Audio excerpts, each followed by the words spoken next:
What if your mind is receiving information that your conscious mind isn't consciously paying attention to?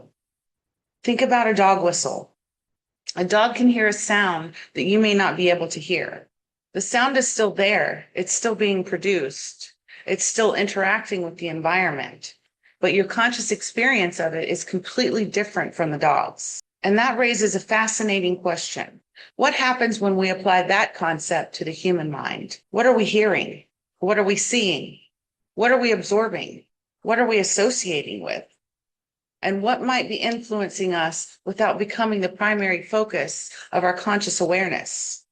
And what does any of this have to do with hypnosis? Let's talk about it. So a dog whistle gives us a really simple way to visualize something about perception. There are frequencies of sound that humans don't experience the same way as dogs do. So imagine that you're standing next to someone with a dog. They blow the whistle. You might hear very little or nothing at all, but the dog turns its head. The dog reacts. The dog has received information that you didn't consciously experience in the same way. The information was there. Your conscious awareness simply wasn't accessing it the same way. And that's where this becomes really interesting. When we start talking about the human mind, every second of every day, you're surrounded by information.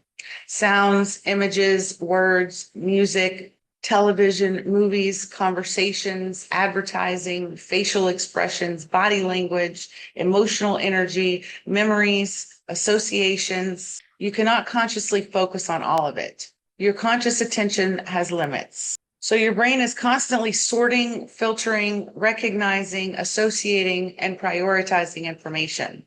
Some things become the center of your awareness. Other things remain in the background. And sometimes information that isn't the focus of your conscious attention can still become part of your overall experience. Now think about music. Music isn't simply a collection of words.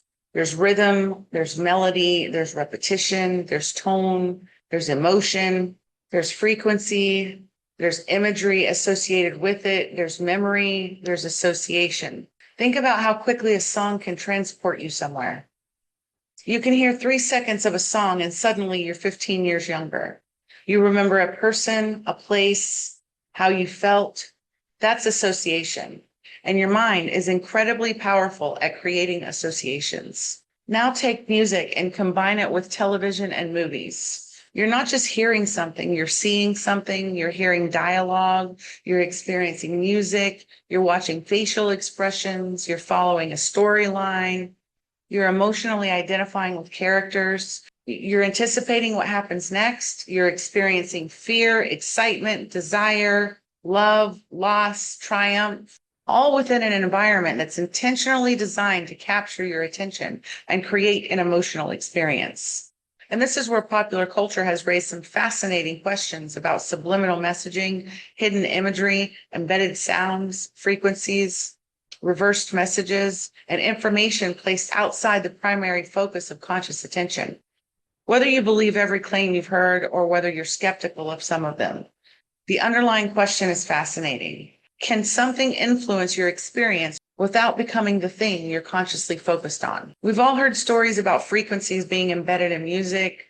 We've heard about messages hidden within recordings. We've heard about imagery placed within films. We've heard about words or sounds being layered beneath what we're consciously listening to.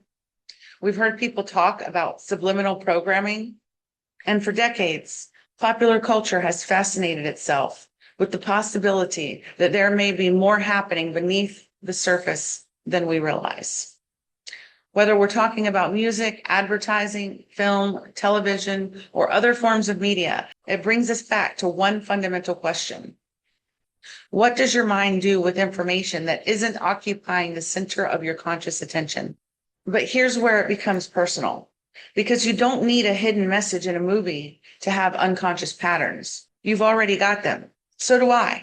Every human being develops patterns. We learn from repetition. We learn from experience. We learn from reactions of other people. We learn from what we're rewarded for, what we're punished for. We learn from what makes us feel safe, what makes us feel threatened. And eventually, some of those responses become automatic. Think about something you do automatically. Maybe somebody criticizes you and you immediately become defensive. Maybe someone pulls away from you and you immediately assume that you've done something wrong. Maybe you walk into a room and you immediately wonder whether you belong there.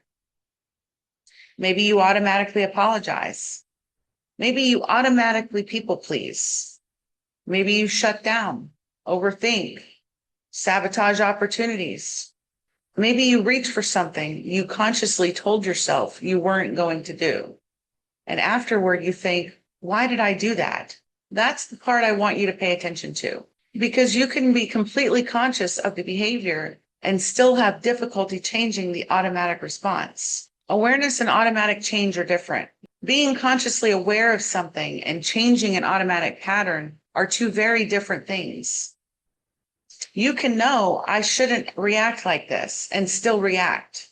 You can know I need to stop doing this and still do it.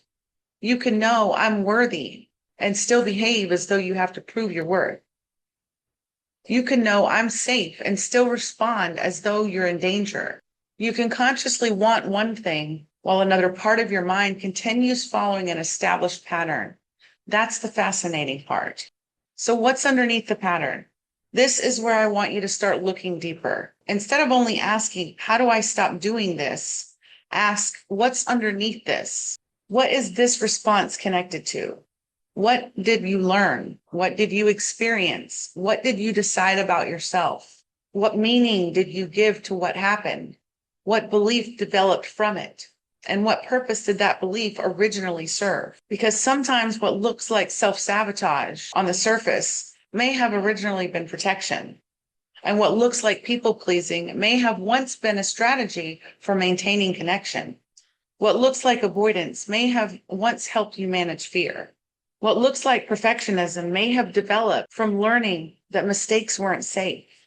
The behavior may be the surface. The pattern underneath it is where the real story begins. And this brings me to a question I want you to sit with. Is this pattern still useful to who you are today? Because maybe it was useful to an earlier version of you. Maybe you needed to be hyper aware. Maybe you needed to keep everyone happy. Maybe you needed to stay quiet. Maybe you needed to be perfect or stay in control. Maybe you needed to avoid rejection. Maybe you needed to protect yourself. And your mind learned this is how we stay safe. But here's the thing. You're not that version of yourself anymore. You have different resources, different awareness, different choices, different experiences. You're living in a different chapter.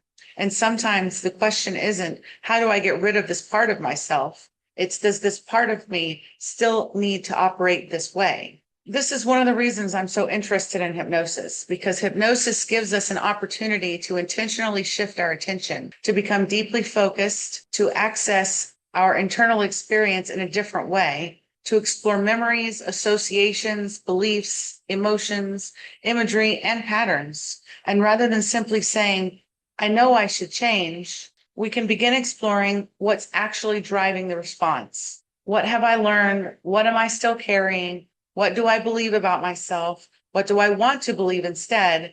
How do I want to respond now? What does the version of me I want to become think, feel, behave, and do? And let me just clear something up here. Hypnosis is not about giving your mind away. And there's something I want you to understand. Hypnosis isn't about me taking control of your mind. It's not about making you do something against your will.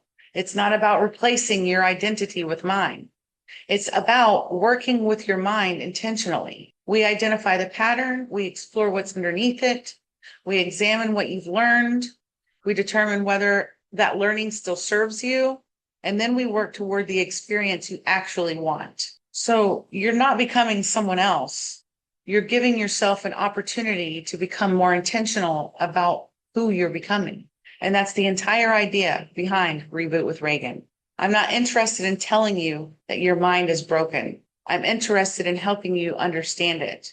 Because once you become aware of the patterns operating within you, you can begin asking better questions. Why do I respond this way? Where did I learn this? What did it protect me from? What did it cost me? Does it still serve me? And what do I want instead? That is where transformation becomes possible. Not because you are broken, but because you are capable of learning something new. So the next time you notice yourself repeating something you consciously don't want to repeat, don't immediately criticize yourself. Don't ask, what's wrong with me? Stop. Get curious. Ask, what's underneath this? Because the behavior you're seeing may only be the surface. There may be an older belief underneath it, an older association, an older emotional response, an older version of you. And the question isn't necessarily whether that old pattern was wrong.